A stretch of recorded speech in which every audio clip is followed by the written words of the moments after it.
Thank you, Your Honor. May you please support Yes. counsel? Ladies and gentlemen of the jury, Mama, he's got a $150 gift card, and we're going to McDonald's.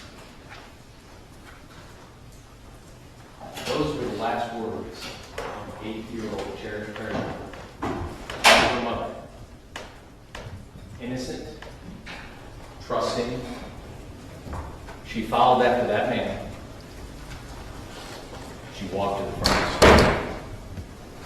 She walked out the front door of Walmart. She got into that van, and no one ever saw her alive again. He stole her from her mother. He took her for the purpose of satisfying his desires, for his pleasure.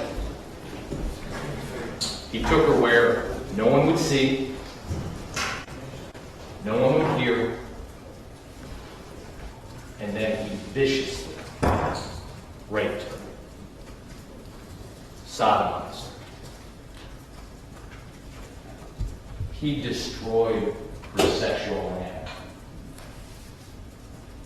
And when he was done pleasuring himself, he looked at that child, and he knew she was a witness against him. And he made the conscious choice to end her life. He wrapped something around her neck, and for over 3 minutes, while she fought, while she struggled, while she suffered, he strangled the life from her body. And then he took her limp, lifeless body, trudged through the woods, waded through the water, and he tried to hide what he did. He stuffed that little girl's body under a log. He buried her under a tree branch and debris and asphalt. He tried to hide what he did. But ladies and gentlemen, today, in this courtroom, he cannot hide from you what he did.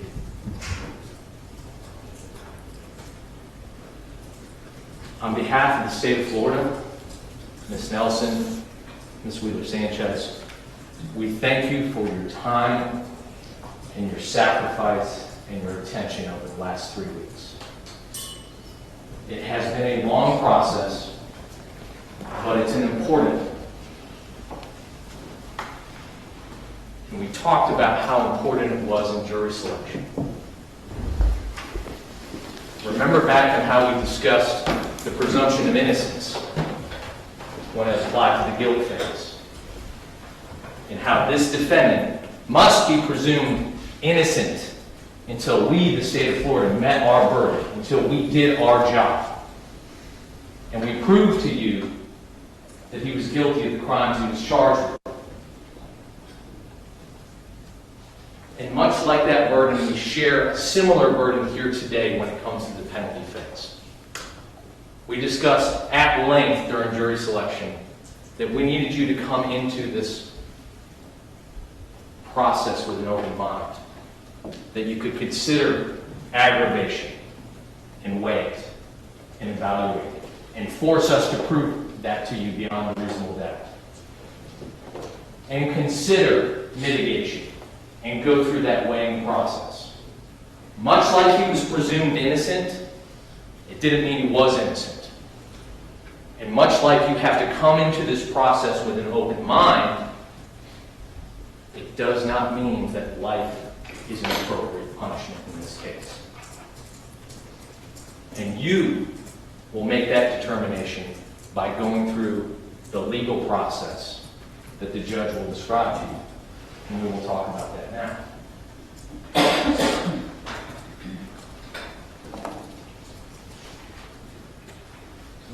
6 steps that you must go through in determining whether or not this defendant should be sentenced to death or whether he should receive a life sentence. 3 of which we bear the burden of. And if we don't get past step 3, you don't go any farther. First, whether each aggravating factors are proven beyond a reasonable doubt. Now, you will be instructed, and we will discuss later on, the 6 aggravating factors that apply in this case. These are statutory circumstances which elevate the gravity of the crime or the harm to the victim. And we must prove those to you beyond and to the exclusion of a reasonable doubt. 2, whether one or more of the aggravating factors exist beyond a reasonable doubt. So of those 6 that you will be instructed on, you must have at least one factor that you unanimously agree to has been proven beyond a reasonable doubt. I would submit to you already, ladies and gentlemen, that your verdict from last week has already established 2 of the aggravating factors beyond a reasonable doubt. And we'll discuss that later. But if you don't have at least one aggravating factor proven beyond a reasonable doubt, then your analysis ends. It stops. It stops there. But I submit to you, you already have proven at least 2. The 3rd step, whether an aggravating factor or factors found to exist beyond a reasonable doubt are sufficient to justify the imposition of the death penalty. So, going step by step, are there aggravating factors? Have they been proven beyond a reasonable doubt? And now, in considering those that have been proven beyond a reasonable doubt, are they sufficient to justify the death penalty? If your answer is no, your analysis ends there. You don't need to go any further. You don't even need to consider mitigation at that point in time. If you believe that the aggravating factors that have been proven beyond a reasonable doubt do not justify the death penalty. I would submit to you humbly, you sat through the evidence in this case. You heard what happened to that little girl. You heard the gravity of the crime and the harm to her. The aggravating factors justify the death penalty in this case. Once you get past that, then we move on to mitigating circumstances. And these are different. These do not have to be proven beyond a reasonable doubt. These simply have to be proven by the greater weight of the evidence, more likely than not, 51%. The next step, whether the aggravating factors or factors outweigh the mitigating circumstances. And then finally, whether the defendant should be sentenced to life in prison without the possibility of parole or death. Are there aggravating factors? Are there mitigating circumstances? Weighing those and determining, based upon the weight that you apply, what the appropriate sentence is. And your decision must be unanimous if you are to impose the death penalty on each and every step of the way. Every aggravator proven unanimously beyond and to the exclusion of a reasonable doubt. Every juror agrees that those aggravators justify the imposition of the death penalty. And that every juror agrees, after going through that weighing process, that the death penalty is appropriate. If one of you disagrees, then it is a life sentence. Simple and to the point. Let's discuss, ladies and gentlemen, the aggravating factors.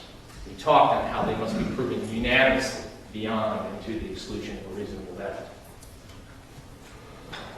And like I said, an aggravating factor is a circumstance which increases the gravity of the crime or the harm to the victim. Common sense. It increases the gravity of the crime. We've already discussed, we discussed back in jury selection, the fact that this was a child. in and of itself increases the gravity of the crime. Nothing more than her age and how vulnerable she was because of that age. And that in and of itself, in your mind as a juror, could be sufficient to justify the death penalty. That one aggravating circumstance, if it stood alone, could justify the death penalty. But as we've discussed and as you will learn, there were more than one aggravating circumstance in this case. But no facts other than proven aggravating factors can be considered in making a determination as to whether or not the death penalty is appropriate. You are only to consider the aggravating factors, and they are legally outlined for you in this case. Number one, Donald James Smith was previously convicted of a felony involving the use or threat of violence to another person. Now, members of the jury, one witness was called in the penalty phase by the state of Florida. But that is not the only evidence of aggravation, because it's just not what happened this week that you are to consider, but you're also to consider the totality of the evidence that was presented last week as well. And I submit to you that the greater majority of the evidence in aggravation was presented last week when you heard of the crime and you saw what happened. But Carrie Ann Buck was not a part of what happened on June 21st of 2013. And you heard from her on Tuesday morning. You heard from her what he did to her over 25 years ago.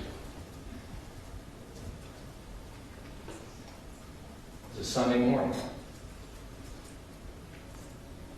Just past noon, she's got home from church and she's walking to a friend's house. And a man pulls up in a van. No surprise, a van. You know where Susie lives? No, I don't. You want to ride? No, thank you. Get in the fucking van. That's what he said to her. That's what that 36-year-old man at the time said to that 13-year-old girl. Scared her to death. She ran. Did he give up? Did he move on to the next possible subject that might come along that he could prey upon? No. He chased after her.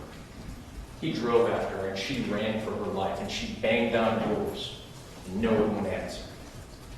And she ran to that playground. She hid her little body up in the tube of a slide, like a spider pushing her limbs out to hold herself up so she could conceal herself. Terrified. And he drives there. He gets out of the van and he looks for her and says, "Where are you, you little bitch? I'm going to find you." Thankfully for Carrie Ann Buck, he gave up. He left. She ran for help. But it didn't end there. A week later, he's out front of her house in that van to the point where her and her mother go after him to get the tag number. And he saw her, and she saw him. And she described it. He looked at him like he wanted to kill him. Over 25 years ago. But you saw the terror in that woman when she walked into the courtroom a quarter of a century later.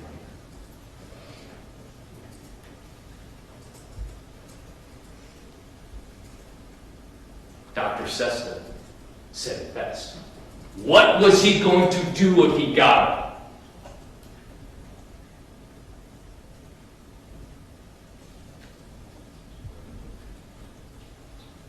With the clarity of hindsight now,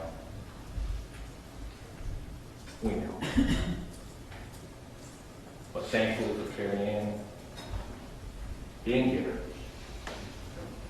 And he was convicted. He stipulates to that on the stipulation of his right to the court. That has been proven beyond a reasonable doubt. Because remember, aggravation can come of the crime itself, or it can be part of him. About him, much like mitigation. What's about him and what he brought to this crime before it ever happened?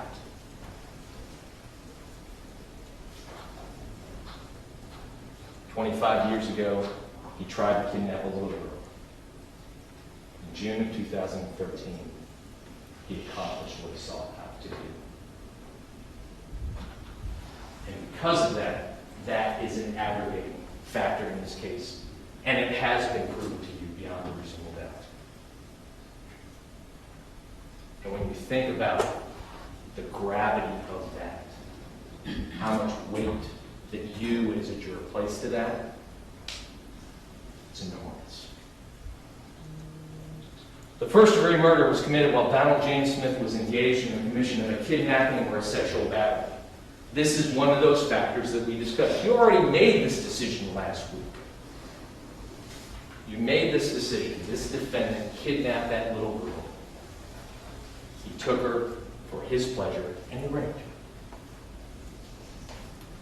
Proven beyond a reasonable doubt in the verdicts last week, this should be easy to consider. I would ask you, though, to consider this fact in conjunction with another aggravating factor that we'll talk about later. Because the sexual battery and the felony murder goes to how heinous, how atrocious, and how cruel this crime was, and how much she suffered at the hands of that man. The murder was committed for the purpose of avoiding or preventing a lawful arrest. What does that mean? Getting rid of the witness. Silencing cherished Perry so she could not sit on that witness stand and point him out and say, "That's the man who raped me."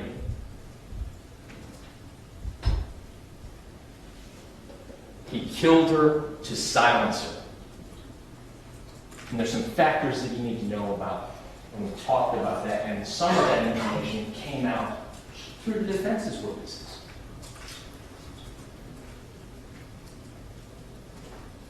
Remember back to what Mr. Boston said. He was going through the criminal history. One of the questions that I posed to him was, Mr. Boston, when you reviewed the indictment in this case, count 3 is sexual battery of a person under the age of 12, capital sexual battery. What's the punishment for that? Life in prison, without the possibility of parole. So even if he didn't kill her, he would be facing life in prison without the possibility of parole. So he killed her to silence her. And Dr. Steska said it best. And we'll get into more of his mental issues, his pedophilia, his impulse control. We'll talk about that later. But what Dr. Steska told you yesterday, unequivocally, was his impulse control related to his pedophilia and his desire to have sex with the child. The murder, that's because he's a sociopath. He killed her because he didn't want to get captured and he didn't want to have her talk.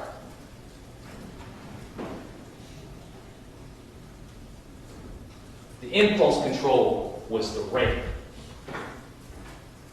The murder was his conscious choice to eliminate a witness. To make sure Cherish didn't sit in that chair and point him out like Carrie and Buck did.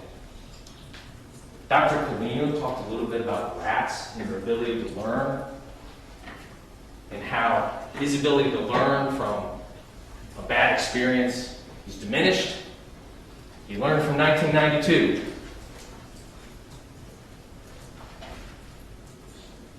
He learned that even a little girl can come into a courtroom and point him out. He learned from that bad experience. And he changed his ways to get away with what he did. He silenced that little girl to get away with the crime that he had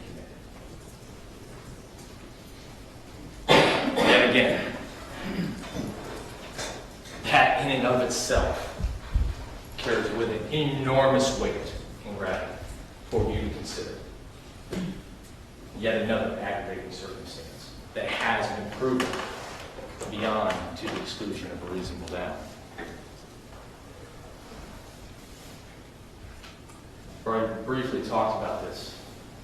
The first-degree murder was especially heinous, atrocious, or cruel. Heinous means extremely wicked or shockingly evil. Atrocious means outrageously wicked and vile. Cruel means designed to inflict a high degree of pain with the utter indifference to or even enjoyment of the suffering of others. The kind of crime intended to be included as especially heinous, atrocious, and cruel is one accompanied by additional facts that show that the crime was conscienceless or pitiless and what was unnecessarily torturous to Cherish Perry.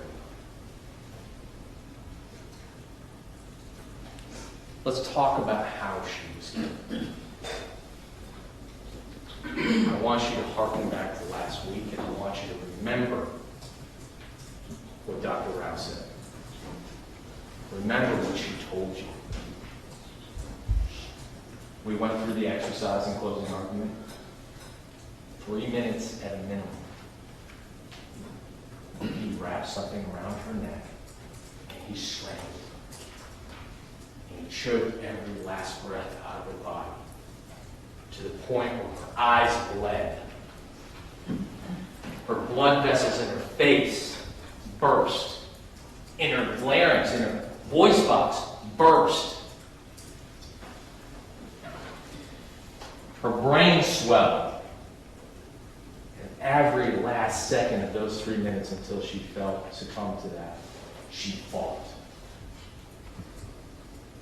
She fought. She knew what was happening to her. She knew she was going to die. And she tried to fight it to every strength that she had, what she could.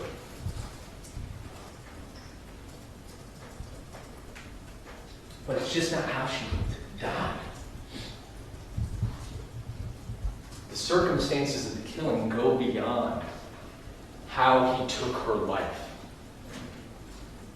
He stole her in the middle of the night from her mother. 8 years old, frightened, scared, alone.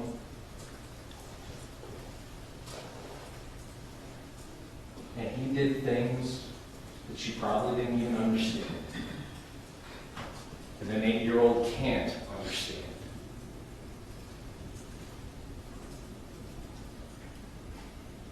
He stuck his penis in her mouth and made her suck on it to the point where it bruised the tip of his penis.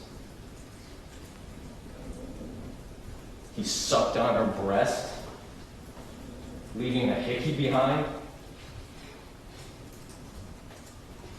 All for his pleasure, not hers.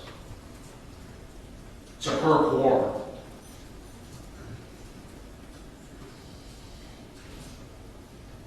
He raped her anally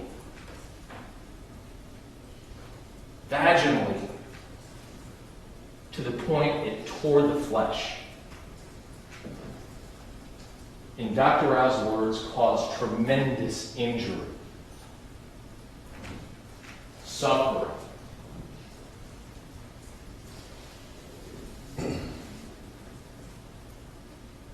With thrust after thrust,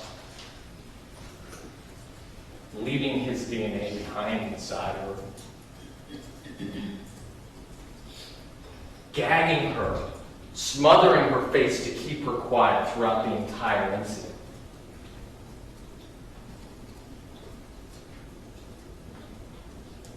Heinous, atrocious, and cruel. I think those words do not give justice to what happened to that little girl when she was raped and when she was killed. Just how she died has such gravity and shows such harm to her that it cries out for the death penalty. But it's only one of 6.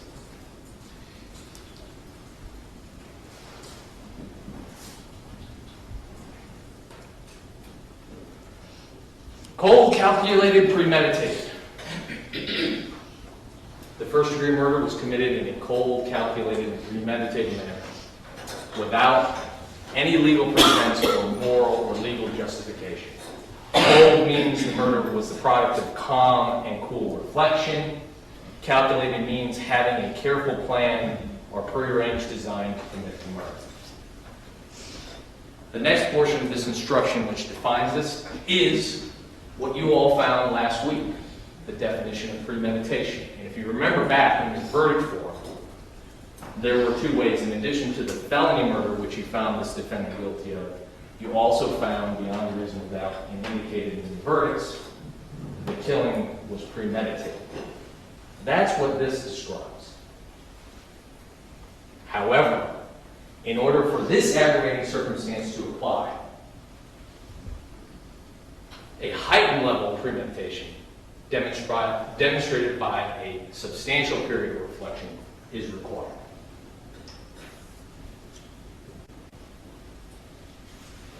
This period of reflection and premeditation started on the south side of Jacksonville when this defendant left home that day. Segovia Avenue, his home with his mother. South side. He goes to Edgewood, north side, miles away. For what? You see him on video. We watched him. He asked about adult magazines, but he wasn't shopping. He was hunting for his target. He went to that Dollar General. God forbid, cherished parent who walked into his life. He saw her and he targeted her. Her, her mother, her 2 sisters. You watched him last week in that Dollar General. He didn't buy a thing. He loitered at the front of that store, lingering, watching, lurking back from a distance, but he's watching. You can see that. And then he walks out the front. He had driven away. Could have gone home. He walks to the van. He opens the door. But he stays. And he waits. And he positions himself right in front of that door, waiting for them to leave.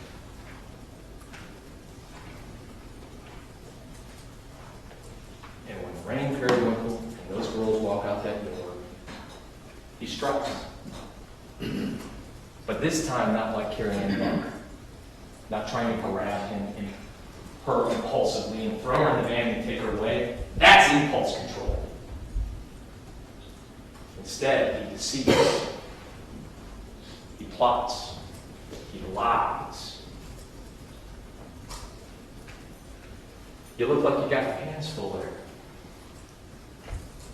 I got some little ones myself at home. See, you couldn't afford that dress in there. Can I buy that for you? He's acting like a generous stranger.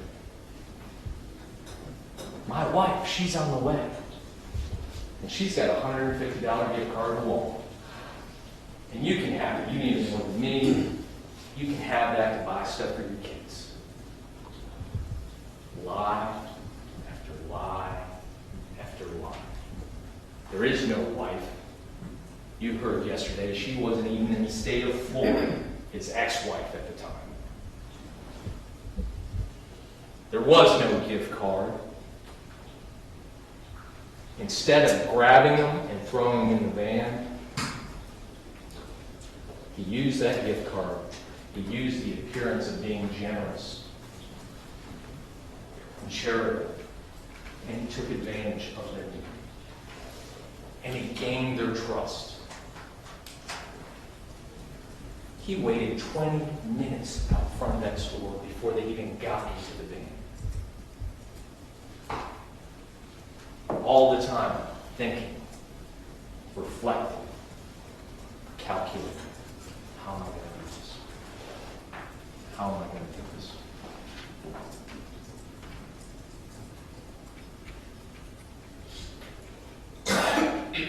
The drive from Edgewood to Lantern. About 10 miles, 10 to 15 minutes. Still keeping up the ruse. Still lying. Still trying to earn her trust by giving Rain facts. All lies, but facts that would try to make her feel more at ease. He even told her, "You're safe. You're safe." Couldn't be further from the truth. And then he lets him out. They wait in that Walmart parking lot for his wife to come in the gold car. She doesn't come when kids are getting antsy. They go inside. He can leave. They're inside. He could drive off. He could leave behind those 3 little girls and their mother. But no. He goes in and you watch him on that videotape.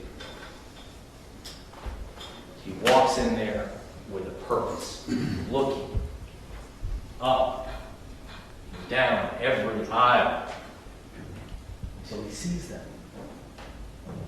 His targets, his victims.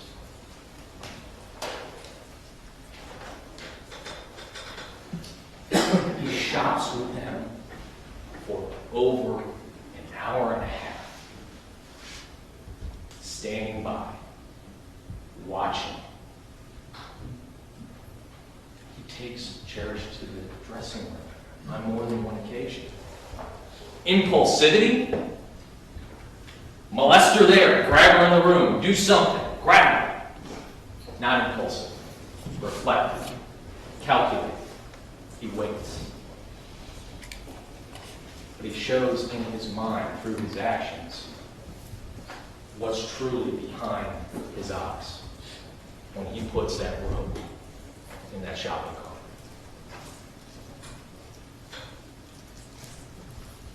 And then the opportunity presents itself. I'm going for food. You want anything? And those little girls haven't eaten all night, and Cherish is hungry, and she goes with them. And you see them sit there and wait at the front of the store. In front of the McDonald's, where you see the McDonald's employee mopping up. And he waits. And he says something to her. He turns and walks out. And she follows after. And she gets in the van. But his calculations don't end there. In opening statement, Mr. Fletcher, in the penalty phase, said, "Well, it's Walmart. There's cameras everywhere." And he goes and introduces himself to total strangers with her in the van. Why? because he had to keep her calm to get her away. They're still in the parking lot. It's a gold car. We're going for cheeseburgers. Follow us. Rogers don't know what he's talking about. We know what he's talking about. Now, hearing the entire story, he's continuing this plan, this scheme to get her away, to get her alone. And then he drives out and disappears. And she disappears forever. This wasn't minutes. This wasn't a half hour. This is hours of reflection and planning to get what he wanted, to satisfy his desires. And he wasn't going to leave a witness behind.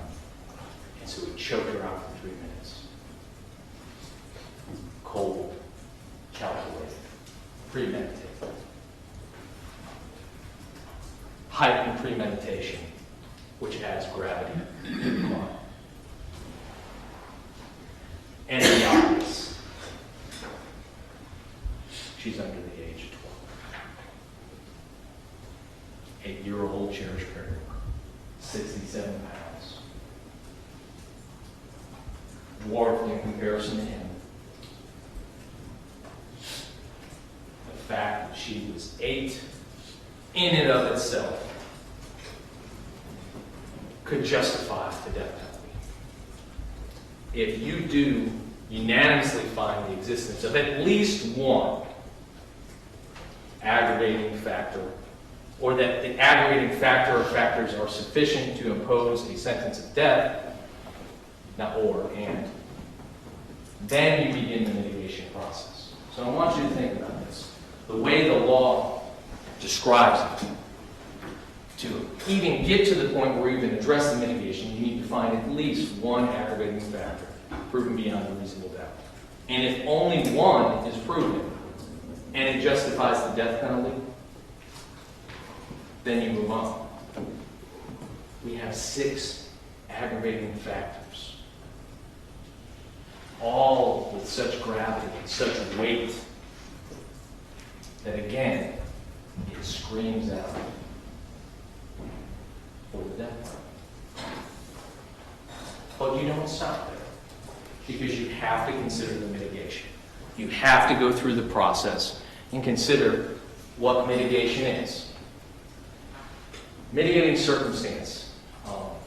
And I want to discuss this a little bit because you will see in the verdict form a long list of what could, if you find it to be, what could be mitigating factors. And I emphasize that, what could be. A mitigating circumstance can be anything in the life of the defendant which may indicate the death penalty is not appropriate. It is not limited to the facts surrounding the crime. A mitigating circumstance may include any aspect of the defendant's character, background, or life, or any circumstance of the offense that may reasonably indicate that the death penalty is not an appropriate sentence in this case. Let me distinguish for a second the difference between facts and mitigating circumstances. Because throughout the course of this week, you heard a lot of facts. Simply because it's a fact that was established this week does not make it a mitigating circumstance. That is for you all to know. Because it's on that list that you are going to be presented with the verdict form, that doesn't mean it's a mitigating circumstance in this case. You make that determination. An example is this. The defendant's mother was 17 years old when she had the defendant. And he had a low birth. You're going to see that on the verdict. That's a fact. The state of Florida will not contest that. That is a fact that has been proven in this case. Beyond the greater weight of the evidence, we'd say it's been proven beyond any doubt. We're not contesting it. Is it mitigation? Is that something that indicates that the death penalty is not appropriate? isn't an aspect of the defendant's character, background, or life, or circumstance that says that a sentence other than the death penalty is appropriate. His mom had him when she was 17 years old. I would submit to you that that's a fact, but it's not a mitigating circumstance. And you are going to see a long list of facts. You may consider some mitigation. You may consider some simply to be that, just facts. And it is you, the jury, who determine those facts and determine whether or not it's mitigation and that it's been proven to the greater weight of the evidence. But again, simply because mitigation does not exist, that doesn't mean that the death penalty is not appropriate. And we'll talk a little bit later about the weighing analysis that you have to go through. But that's what a mitigating circumstance is. Before we discuss the weighing process, I want to discuss some of the evidence that was presented during the course of this week. Evidence of facts. You heard experts, you heard doctors. Is this mitigation? How do we characterize these witnesses?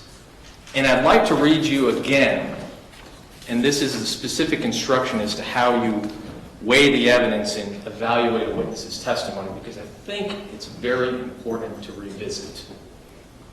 And these are the rules that the judge will tell you on how you can evaluate a witness's testimony. Did the witness seem to have an opportunity to see and know the things about which the witness testified? Did the witness seem to have an accurate memory? Was the witness honest and straightforward in answering the attorney's questions? Does the witness's testimony agree with the other testimony and other evidence in the case? Did the witness have some interest in how the case should be decided? Has the witness been offered or received any money or any preferred treatment or benefit in order to get the witness to testify? And did the witness at some other time make a statement that was inconsistent with his testimony that he or she gave in court? You also are instructed about expert witnesses. And the court has already instructed about that. You heard about it last week. But expert witnesses are like any other witness, with one exception. The law permits an expert witness to give an opinion. However, the expert's opinion is only reliable when given on a subject about which you believe that person to be an expert. Like any other witness, you can believe or disbelieve an expert's testimony.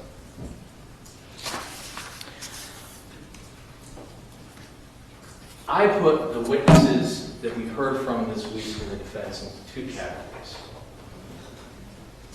One category is witnesses who told you what they saw. And the second category is the category of witnesses who told you what they want you to believe. Let's talk about that latter category first. The witnesses who told you what they want you to believe. Let's talk about Dr. Buffington for a second. Dr. Buffington is a pharmacist. And I do not quibble with his qualifications if I'm going to ask him, what effect does cocaine have on the human body? What effect does a drug have when taken in combination with another drug? That's his area of expertise. Where I do take issue with Dr. Buffington is his contention, his testimony that basically he became a human lie detector. What do we hear from Dr. Buffington? That he spoke to the defendant for 15 minutes over the telephone to establish his opinion before he was deposed. And when pressed on issues in deposition, he went back to answer a couple of questions and spent another 30 minutes meeting the defendant for the first time face to face. But from that 15 minutes, he could tell because he's met with patients before in a clinical setting, and he knows how to ask the questions, that this defendant was being honest and truthful when he was providing information about these psychotic symptoms that he was experiencing. He didn't administer any standardized instruments that are used by psychologists and psychiatrists. He talked to him for 15 minutes. Can you see the manifestation of all this psychosis, this laundry list of what Donald Smith told him he was experiencing? Auditory hallucinations, visual hallucinations, delusions, paranoia, sensitivity to light, extreme sensitivity to light. All these things. Well, his testimony was the person interacting with him. His mother, Brad Calhoun, Rain Periwinkle, any of the employees in Walmart, none of them could see these things that were taking place. None of them. And how does he know? Because Donald Smith told him so. The same Donald Smith who all the other experts said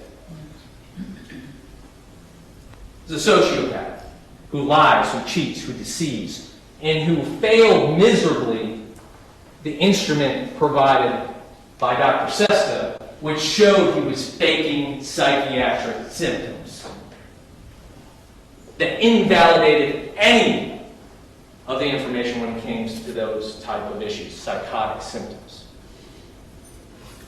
But Dr. Buffington, in his wealth of experience, wants to tell you from that witness stand, after you watch the videotape, no, it's possible that he was going through all these things and nobody knew it. It's not even consistent with what Dr. Butler said. Because we heard yesterday of this alter ego.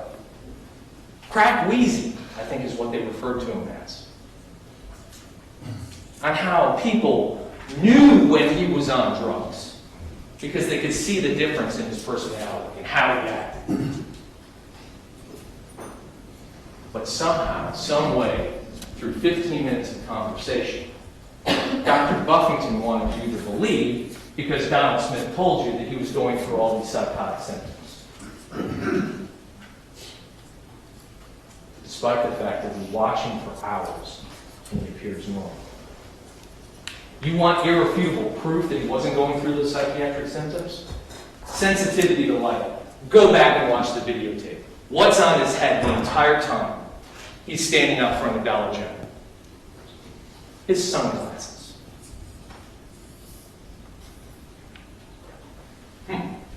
Extreme sensitivity to light. But he doesn't bother to take his sunglasses and put them over his eyes when he's standing out front, waiting to strike down that young girl. Dr. Buffington knows his stuff when it comes to pharmacology, but he wants you to believe what your common sense and even the defense-owned experts who were later called will tell you is not true.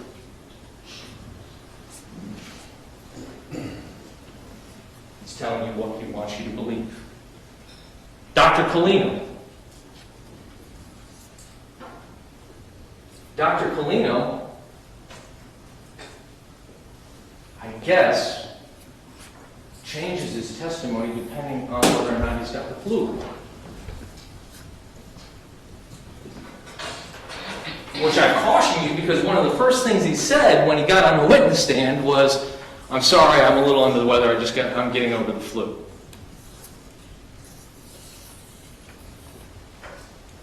But Dr. Colino told you that despite the fact he said under oath that a possible cause of some of these brain injuries could have been a heart attack, and he said it under oath in deposition, I was under the weather, I was having the flu, and I only had 2 days to prepare. Really? What he can tell you is, Yes. You look at the brain scan and he's got brain damage. Okay? There's something different about his brain than from what somebody else's brain may look like. Now, I know we have a wide range of ages on the jury panel, and some of you may remember this, or some of you may not. But back in the 80s, there was this great commercial on TV. It was an egg. This is your brain. Crack. Boom. Sizzle. Egg hits the frying pan. This is your brain on drugs. Any questions? We heard about the long history of drug abuse since his pre-teenage years. And Dr. Colino and Dr. Wu, none of them can tell you what caused the brain damage. But they want to link it back to a fall off the bike in a car accident when he was 20. And again, does the witness's testimony mesh and compare with the other witness's testimony? And again, think back to Dr. Sesta. You're going to hear me say this a lot during the course of this closing argument. I feel like I almost might need to pay for his witness fee. Because he said, when I first met with him, he told me about this bike accident. It was very trivial and inconsequential. And he never told me about a car accident. What he also never told him about, and this relates back to Dr. Buffington as well, he told him about, he being the defendant, told him about how he took Lortab with the crack cocaine. Not this antipsychotic drug that he was relying on. He's telling Dr. Sesta something different than what he told Dr. Buffington. And Dr. Buffington is using that to rely on, to make his expert opinion. Because garbage in, garbage out. If it was coming from him, it couldn't be trusted. Dr. Sesta told him that. But Dr. Colino, even when confronted, wouldn't admit it and try to walk away from what he had said on the road. And then there was Dr. Wu. Same thing. PET scans, imagery. I'm not going to contest that the MRI showed something. But what they wanted to do, what Dr. Wu and Dr. Colino wanted to do, is they wanted to take a pretty picture and point to a color and then say, that means he did this. That relates to his behavior. But when I asked that question of Dr. Wu in deposition, that without talking to that defendant, without finding out what was going through his mind when he killed that little girl, you can't say whether or not it was because of his brain injury or if it was just his conscious choice to do so. And in deposition, it was yes, you are correct. And then here, not so straightforward. He had to be pressed.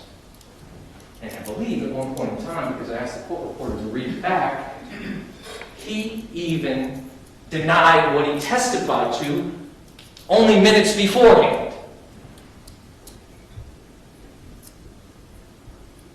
He wanted to make you believe this is a man who never talked to the defendant, who never met the defendant, who only looked at pictures of his brain. And he wants to tell you how that, based upon what Brooke Butler told him,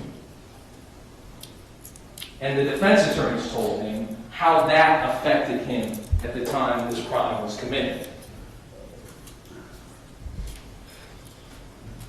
And one thing that both Dr. Colino, Dr. Sesta, Dr. Butler, and Dr. Wu all share in common, even Dr. Holmes, they'll talk to him about bike accidents when they're not. They'll talk to him about car accidents when they're 20. every aspect of the defendant's life from in utero to where he sits here today. But nobody wants to talk to him about what happened from when that van drove out of the parking lot and when that little girl was found. How can you relate a picture to an action when you don't even know what happened? And nobody bothered to ask.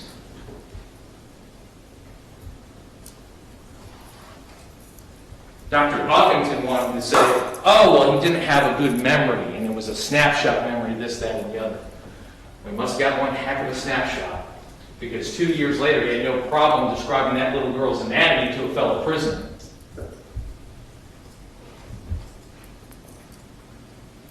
Relying on what he said. And then Dr. Butler. What did she want you to believe? She gained, I put to you, ladies and gentlemen, the majority of the information from the defendant and the defendant's mother.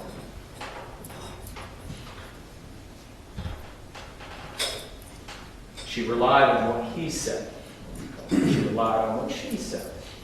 But when confronted about, well, she didn't talk about physical abuse with Clifford Smith 6 days after the homicide when she gave a sworn statement to the state attorney's office, well, then Dr. Butler wants to interpret. She said she was researching facts, but what she was really doing was she was taking facts and interpreting them and then giving them to you. The example, Clifford Smith physically abused Donald Smith. When? Where? How? Well, Miss Moore said that he disciplined him behind the closed door. Is that physical abuse? No, she wants to make that jump. She wants to make that inference. She wants to make you believe that it's physical abuse. She talked about the poor cotton workers, right? The grandparents, how it's not an affluent background. But then you hear about Clifford Smith, who was a well-to-do insurance salesman, Dr. Moore, a prominent psychiatrist.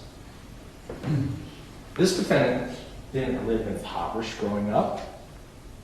He left his grandparents' house at the age of 3. I submit to you, he probably has vague, if any, memory of living with his grandparents.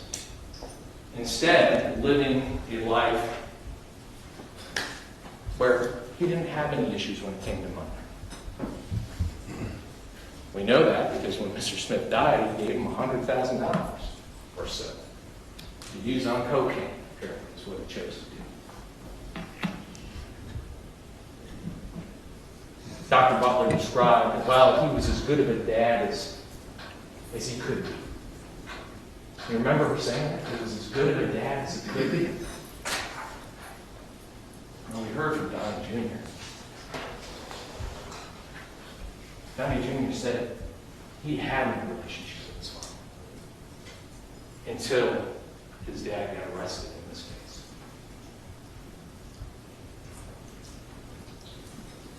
They want to rely on what the defendant was telling them to reach conclusions so that they can present that as mitigation to explain his actions without actually asking what he did.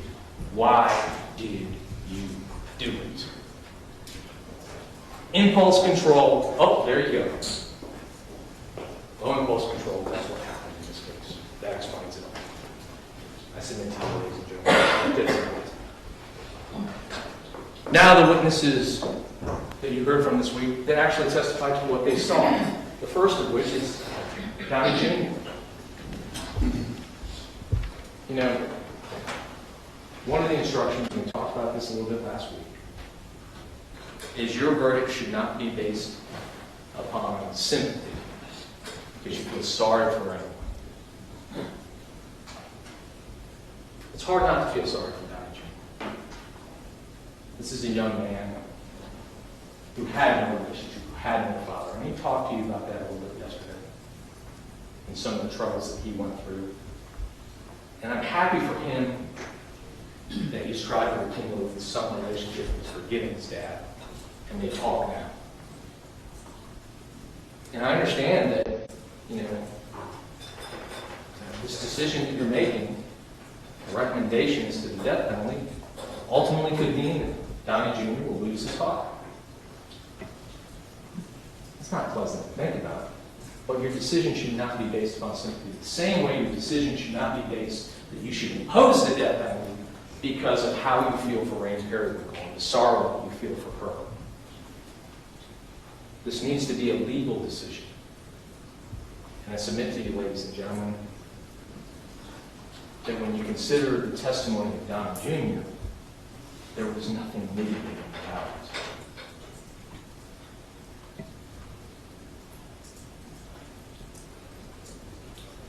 Dr. Aiken, again, facts. We don't contest. He was straightforward. This defendant doesn't pose a risk to other inmates. He doesn't pose a risk to corrections officers. We'll concede that. We'll concede that fact. And I guess that's a character or an aspect of the defendant's life that he doesn't pose a threat while incarcerated. That could be mitigation. Maybe that's a reason to impose a life sentence versus the death penalty. I guess it could be mitigation. But if so, what weight do you apply to that? That he's a good prisoner? Mr. Boston. Now, Mr. Boston's testimony detailed this defendant's life as a criminal. Unfortunately, properly detailed and highlighted for you all a failure in the system. He fell through the cracks. I think those are the words that Mr. Boston used. He fell through the cracks. The state of Florida had an opportunity in 2006 to involuntarily commit Donald Smith as a junior rights offender, as a sexually violent predator. And Chris Robinson, the evaluator, completed that evaluation, said he didn't meet the criteria. End of story. Hindsight being 20/20, we all know that that was probably a grave mistake. But why does that have anything to do with the defendant's character, background, or life that would suggest that imposition of a life sentence instead of a death sentence is appropriate? That he slipped through the cracks? That he got away with other crimes? That he got 4 years instead of 30 on a DSP? It's not mitigation. It's not mitigating to who he is or the character of the crime. It might be an indictment on the criminal justice system that he fell through the cracks, but it's not mitigating to Donald Smith. But again, relate back to what Mr. Boston told us on cross-examination. And again, this relates to the aggravating circumstance of elimination of a witness. That then relates back to what Dr. Sexton told us. This defendant, as to count 3 of the indictment, was facing mandatory life in prison, even if he didn't kill her.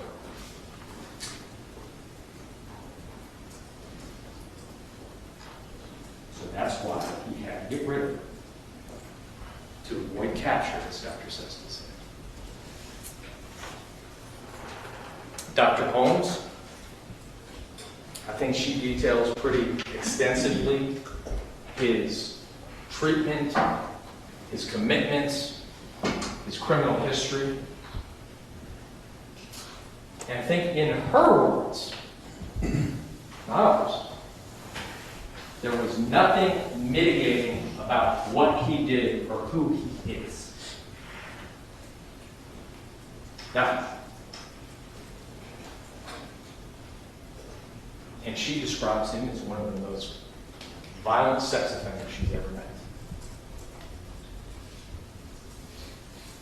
I don't see that as being an aspect of the defendant's character or background or life that would suggest that the imposition of a life sentence is more appropriate than a death sentence. Then there's Dr. Sesta. Dr. Sesta was frank, he was blunt, he was honest. He says, listen, there's something wrong with you up here. My neurological testing showed it. I can't tell what it was caused from, and the PET scans revealed it. He even sort of described, when you look at something and describing how these scans are used, that you can open up the hood of a car, look at the engine, and everything looks great, and you go to start it, and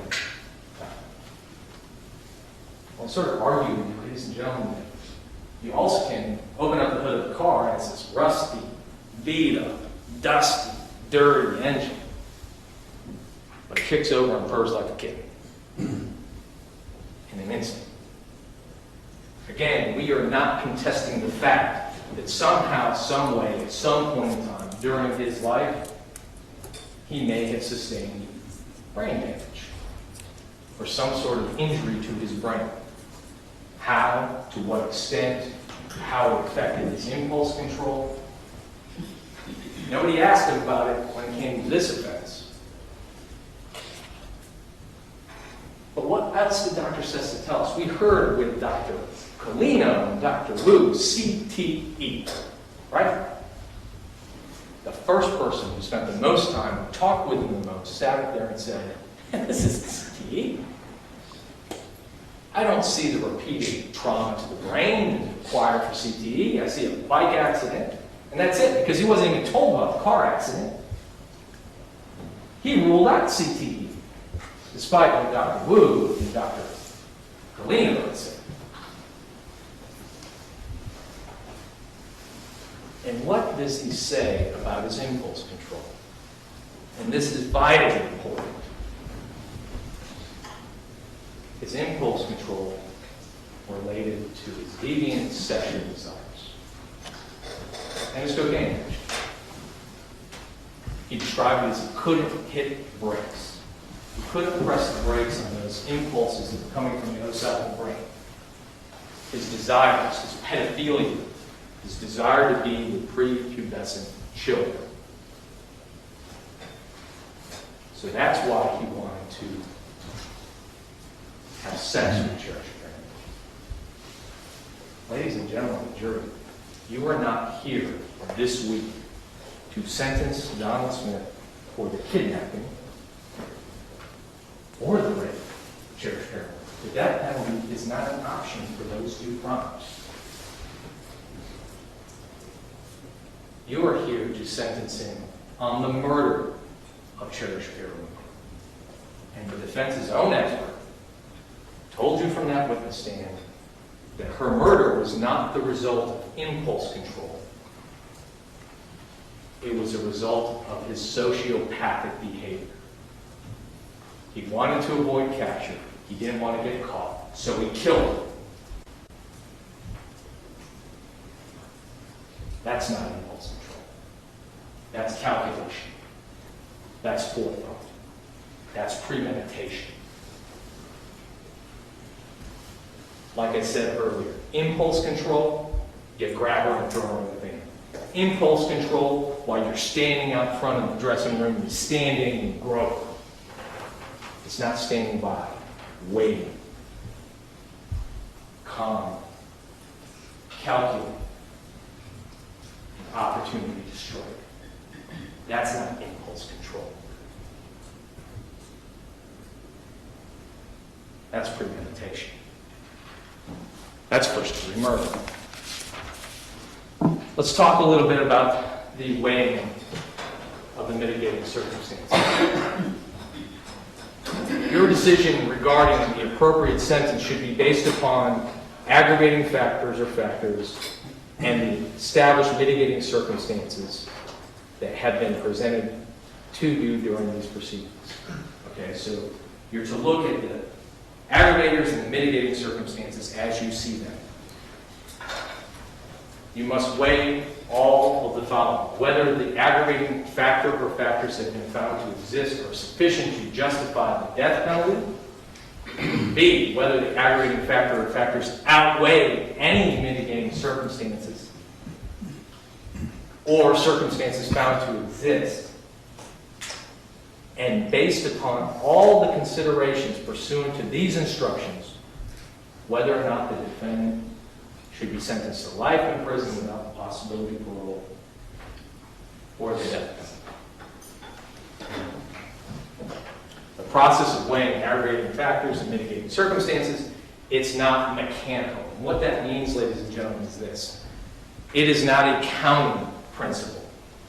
You just don't look and say, well, their list is bigger than the state's list, so it must be a life sentence. Sort of what we talked about ahead of time. It's not just the quantity of the aggravation or mitigation. It's the quality. It's the weight. Because certain things have the weight of a mountain, and other things have the weight of a grain of sand. And you can have a fistful of sand, millions of reasons, but they don't have any weight. They don't have a bearing in this case.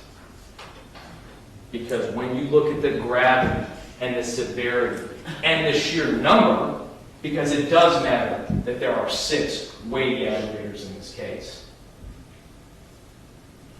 then I submit to you that yes, you can come into this process with an open mind.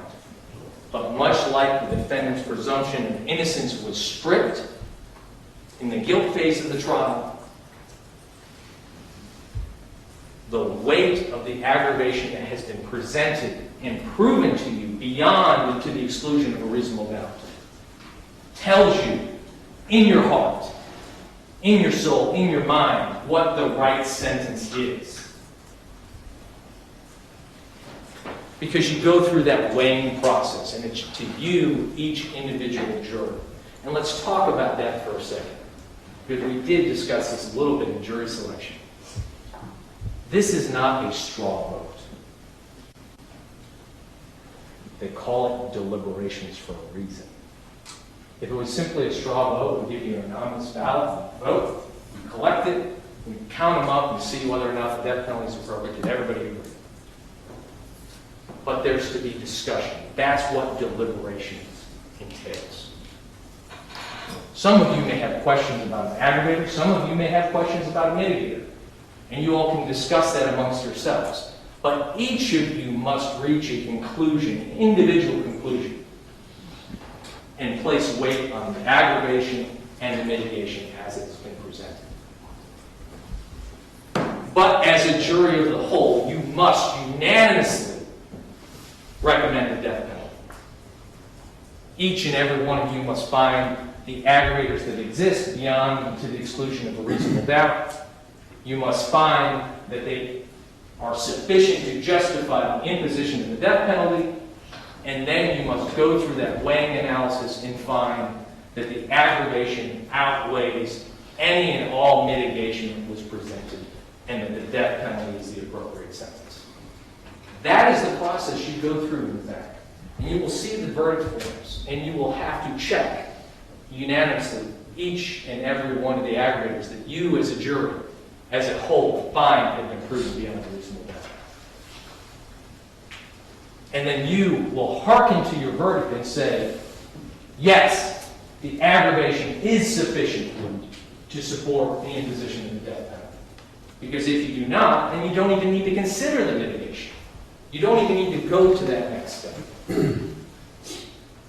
And then you go through each and every one of the facts that have been presented to you here today and throughout the course of this reading. And I call them facts because I leave it to you. It is your choice. It is your decision to determine what is mitigation and what is not. The defendant is 61 years of age. That is a fact, and you can consider it potentially as mitigation. But it's your choice as to whether or not that mitigates what you did in this case. That is your choice as a juror. And then on the verdict form, you will show a vote we find that this mitigation exists, and it can be 1 to 11, or we can find that it does not exist, 12-0, whatever it may be. You do not need to agree on the mitigation. That is something that you all can disagree on, as long as it's been established by the greater weight of the evidence to be mitigation. But when you weigh that mitigation, in comparison to the aggravating factors in this case, I submit to you that your decision should be clear. Your decision should be unwavering. And that's the process that we just talked about. It is each and every one of yours right to give whatever weight you desire. But to impose that death penalty, you must be unanimous. Now, I suspect at some point in time when Ms. Schlax is talking to you, that you will hear of the instruction where, despite the fact that you find that the aggravation outweighs the mitigation, under no circumstances any juror compelled to impose the death penalty. It's your right as a juror to show mercy. That is your right. But I submit to you, ladies and gentlemen, based upon what you have heard and what you have seen during the course of this trial, Donald Smith is not deserving of your mercy.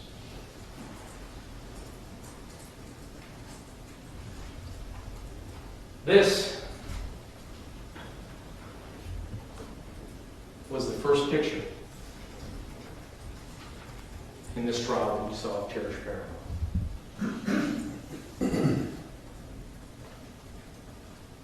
Ms. Schlack showed it to you in jury selection. This picture of this beautiful, innocent 8-year-old girl.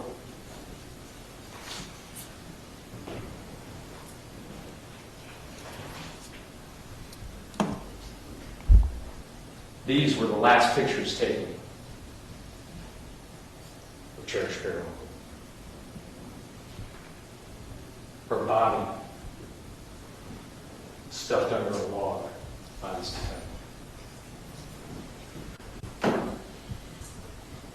Her bruised and battered face, blood in her eyes,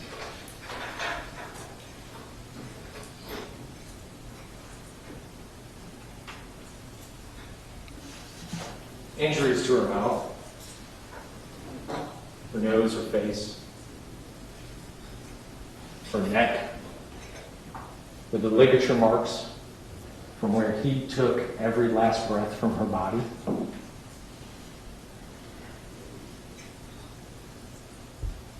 The force used so great that her gums bled.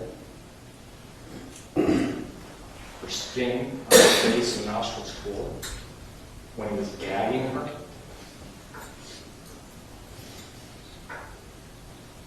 Pulling that ligature so tight around that it tore the skin around the edge of her neck.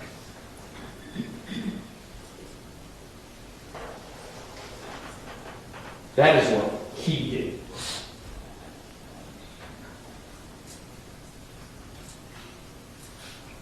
That is what he did in this case.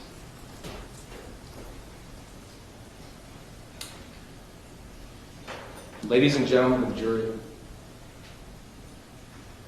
I have had this case for the last 4.5 years.